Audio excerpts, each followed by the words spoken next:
去。我你的迅速感觉你的温柔，真的一点都不客气。你的天真，我想叹气。感到你是委屈，我会相信。只怕我自己会爱上你，不肯让自己靠得太近，怕我没心没能够给你，爱你也需有很大的勇气。只怕我自己会爱上你，也许有天我已经不自禁，想能就让自己苦了自己，好像你是我幸福的意。Auntie, Umalis ka riyan! Sanchay, ang bag mo. Tumigil kayo! Hindi ko mapapayagan ito! Inuutosan ko kayo!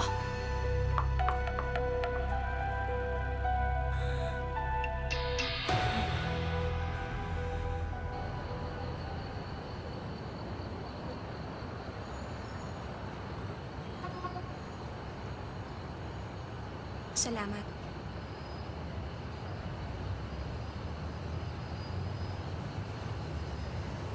magaling ka pala magpiano. Tumigil ka nga. Sinadya yun ng mama mo para mapahiya ako. Bakit hindi ka man lang kumibo?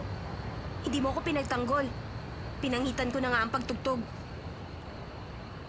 Habang kinakalampag mo ang mga tiklado, natutuwa ako nun.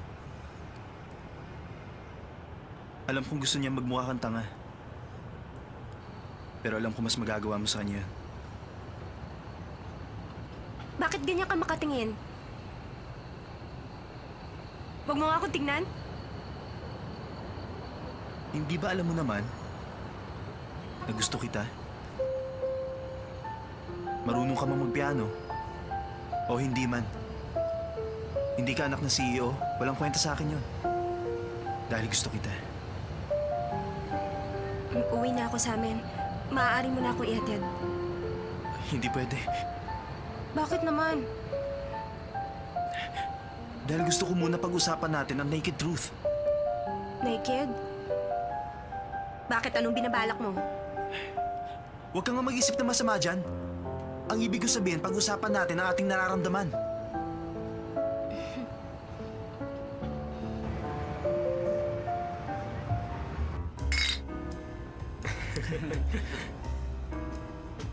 Exciting tong araw na ito. Ano kayang ginagawa ni na Sanchay at Asa? Nung tumutugtog si Sanchay, nakita niyo ba kung gaano kasama ang mukha ng mama ni Aze? Nung hinila ni Asa si Sanchay para tumakbo palabas, akalain mo hinarang nila si Auntie. Akala mo sasabog yung mga ugat niya sa mukha. Tawang-tawa talaga ako. Dapat siguro wag muna akong pumunta sa kanila. Huwag muna tayo magpakita, kundi baka ipatapon lang tayo sa labas. Alam niyo ba, 3 beses ko palang nakikita ang mama ni Aze. Ganun pa rin ang impression ko sa kanya. Nung mga bata pa tayo, nagpunta tayo sa kanila. Naalala niyo pa ba kung anong una niyang sinabi sa atin? Para siyang Reyna nung sinasabi niya. Asa, kapag pinagpatuloy mo ang pagsama sa kanila, mag-ingat ka, baka maging toko ang utak mo. Nakakatakot talagang mama ni Aze. Wala siyang pinapatawad. Ibang klase talaga. Pero siguro natuto na siya ngayon. Di ba, kahit tayo ng mga tagapagmana ng top 10 corporation ng ating bansa, pinagalitan niya ng ganun. Si Sanchay pa kaya? Baka nga magbayad pa siya ng killer para kay Sanchay. Hindi ko inisip na gagawin ni Sansa yun nang dahil lamang kay Ase. Pero ang nasisiguro ko ngayon, hindi sila basta-basta titigilan ni Auntie. Ano kaya ang gagawin ni Aze? Pangangatawan na kaya niya talaga si Sanchay? Makakahanap ng paraan si Auntie para paghiwalayin sila. Sakaling kakalabanin ni Ase ang mama niya, walang mananalo sa kanila. Alam mo ba ang Maple Hotel Corporation? Siyempre naman alam ko. Kahit na mahirap lang ako, naririnig ko ang tungkol doon. Hindi ba isang chain yun ng luxury hotel sa buong mundo? Yung Maple kinuha sa pangalan ng puno. Oo, tama ka. Kinuha din yun sa pangalan ng mama ko. Pero iba na ang apelyido niya ngayon. Tao Ming Fong ang pangalan niya. Tao Ming Fong? Kung ganon, siya palang may-ari ng Maple Hotel? Masyadong busy ang mga magulang ko. Bihirang-bihira ako sila makasamang dalawa. Kahit nakapamilya ko sila, para sila mga ibang tao. Yun pala ang dahilan. Kakaibang pamilya mo? Kaya siguro mainitin ang ulo mo. Teka, huwag ka nga magsalita ng ganyan. Na parang alam mo ang lahat. Sinabi ko lang sa'yo yan. Para sa ganon, ang sinabi ni Mama, huwag mo masyadong isipin. Ako lang ang pwede magpasya para sa buhay ko.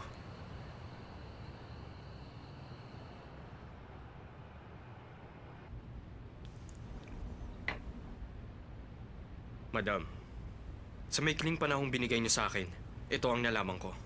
Si Miss Sanchay, hindi po siya anak ng isang CEO. Sa madaling salita, isa lamang siyang ordinaryong mamamayan. Ang papa niya, walang permanenteng trabaho. Ang mama niya ay nagtatrabaho ng part-time. Nalaman ko ring nakatira silang tatlo sa isang napakaliit na bahay. Pero madam, ang young master, baliw na baliw sa kanya. Tama na. Ngayon, Eugene, kailangan mawala ang insektong yan. Isa siyang malaking kasiraan para sa Downing family.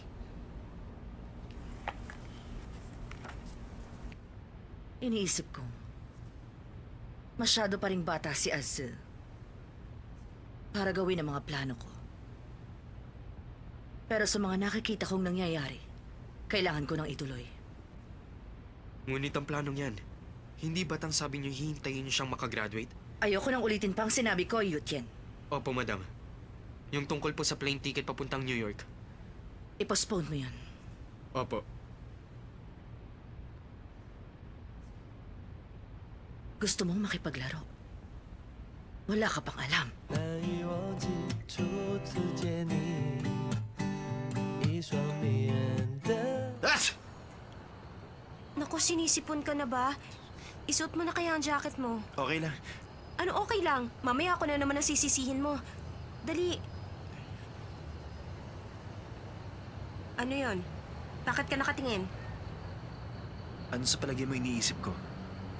Huwag mo akong pag-iisipan na masama. Subukan mo lang na hawakan ako. Ihahagis kita dyan. Alam mo kakaibang babae ka. Ang 2 taon nagmamahalan. Okay lang na gawin nila kahit ano. At ngayon narito ako. I'm a man of sense. Alam mo namang ikaw ang gusto ko. Tawing sir, matagal ko nang gustong itanong sa'yo. Bakit mo ba iniisip na gusto rin kita? Sabi ng instinct ko. Instinct? Tama ba yung instinct mo? Bakit? Mali ba ako? Pwede ba magkalinawan tayo? Ano bang iniisip mo? Ang iniisip ko, hindi ko rin alam. Lagi mo na lang tong ginagawa. Pero hindi ko naman talaga alam. Hindi kita pinaglalaruan. Alam mo, sa totoo lang, may gusto akong itanong. Ano yon? Bakit ako pa? Mahirap lang ang katayuan ko sa buhay. Kung tutuusin, walang-wala kami. Marami naman diyang mga babaeng mayayaman at makapangyarihan. Bakit ako ang gusto mo? Bakit ako pa ang pinili mo? Pwede na lang kung nababaliw ka na. Siguro nga. Ha? Iniisip ko rin niya kung bakit ikaw ang gusto ko. Hindi ko pa rin masagot yan. Mayaman ako, kilala at gwapo rin naman. Samantalang ikaw ordinaryo lang. Ano gwapo sinasabi mo, kapal ha? Kung meron nga talagang taong ganyan, hahanapin ko siya kahit saan. Masyado ka talagang...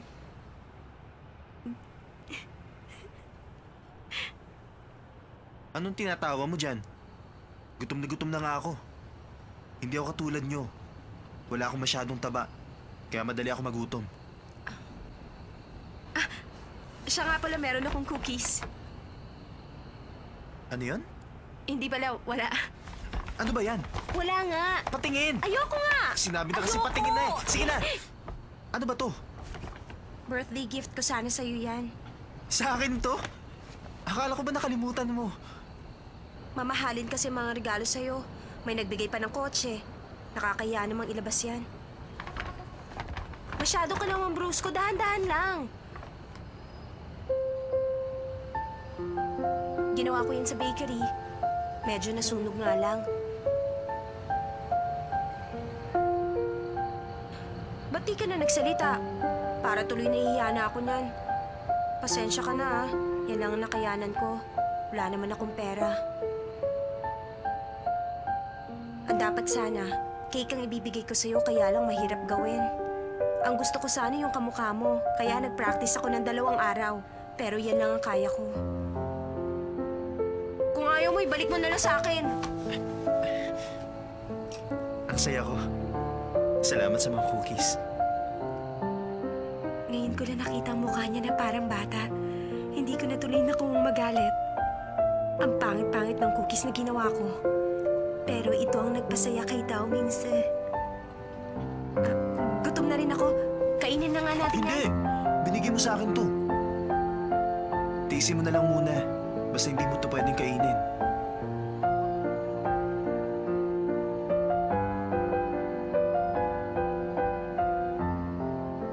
Hoy, Lay! Tayo na! Tulog ka ng tulog dyan.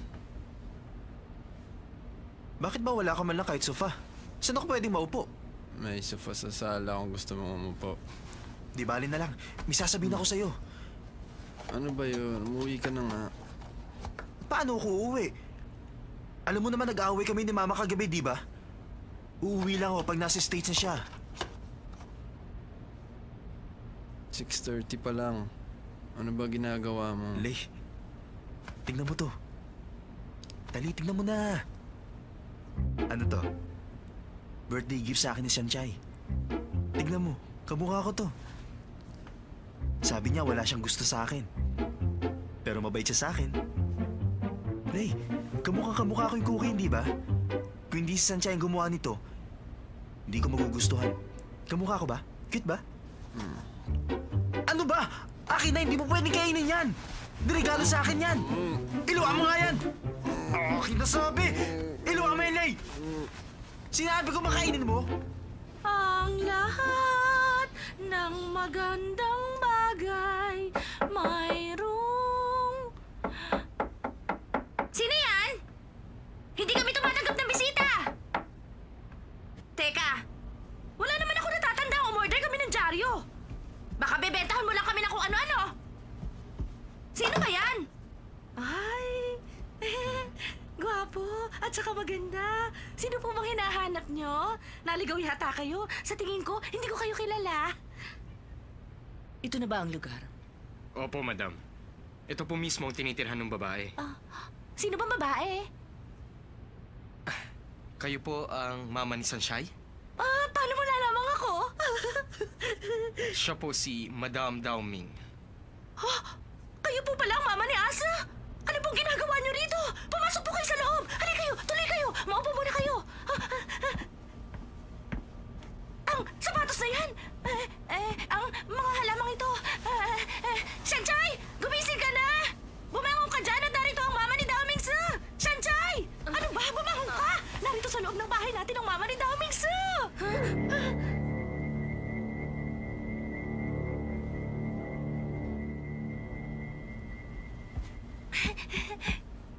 Uminom muna kayo ng tubig. Kamusta po kayo? Ako ang mama ni Dao Mingse. Humihingi ako ng paumanhin. Maaga ko kayong naabala. Okay lang. Naku, alam niyo ba, madam, hindi pinababayaan ni Dao Mingse ang anak namin si Sanchay. Yutien, pwede mo nang ilabas. Opo. Hindi na ako magpapaligoy-ligoy pa. Alam kong mahalaga ang oras para sa lahat ng tao. Naku, hindi! Wala kami pakialam sa oras! Hindi mahalaga sa amin yan dahil marami kami yan! Dediretsohin na kita. Gusto kong malaman ninyo ang dahilan ng pagpunta ko rito sa bahay ninyo. Ikaw, Miss Sanchay. Hinihiling ko sa'yo na layuan mo na si Asu. Siyempre, hindi kita pababayaan na wala kang pera.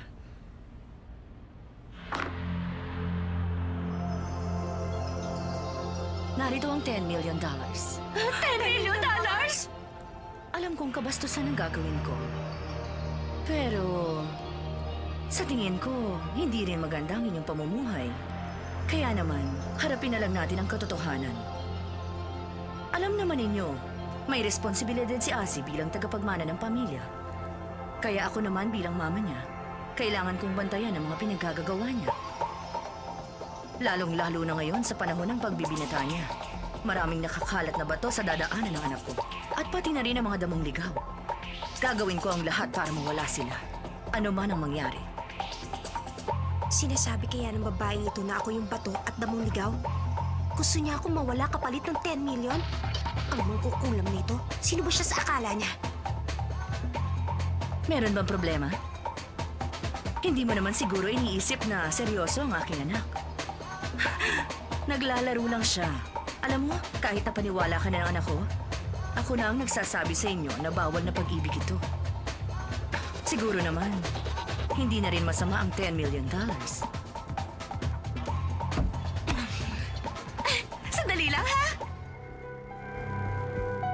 Ma, anong gagawin niyo? Bakit niyo ginawa yan? Kunin mo na yung pera mo at lumayas ka sa pamamahay ko! Madam, Ininsulto mo ang sarili kong anak? Alam mo ba kung anong nararamdaman ng isang ina? At ano bang akala mo? Hindi ako pwede maging ina?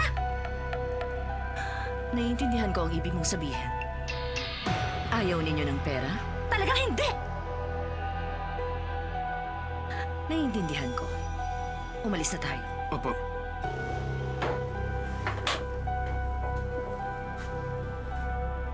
Sige po.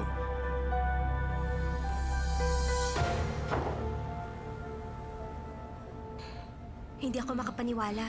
Hindi pinansin ni Mama ang $10 million. Ang daming pera nun. Ma, pinagmamalaki ko kayo. Believe naman ako. Ngayon, ang pakiramdam ko parang lalong lumakas ang loob ko. Mahirap man tayo, meron naman tayong dignidad. Ang matandang mangkukulam na yon, baka ang akala niya madadaan niya tayo sa pera. Nagkakamali siya ron. Ano ba pinagsasasabi mo dyan? Ha? Alam mo, iniisip ko, di hamak namang mas mauuna siyang mamatay kaysa sa anak niya si Dao Ming Su. Ano ka ba naman, Sanjay? Hindi ba nasisiraan ng mama mo? Bakit naman ako masisilaw sa $10 million lang? Siyempre, mas gusto ko makuha ang malaking isda. Aba, natural. Gusto ko makuha ang buong kayamanan ng pamilya nila. Pero naku, pinaplano, anak. Paano kayo nakakapag-isip ng ganyan? Mabuti yun. Kaya, Sanjay, gawin mo ang lahat. Kahit kumulog, bumagyo, lumindol, bumaha at kung ano-ano pa. Kailangan mo mapakasalan si Master Dao Ming Su. Galitin mo ang nanay niya para atakihin. Sa ganung paraan, sigurado ako sa'yo na mapupunta ang buong kayamanan ng mga Dao Ming. Huwag mo kami alalahanin. Malulusog kami. Aabot kami na 100 taon. Tiyak may enjoy namin ang matagal ng papa mo. Ano bang sinasabi niyong yan? Wala rin pala kayong pinag-iba sa kanila. Dapat pala tinanggap niyo na lang yung $10 million. Mama naman,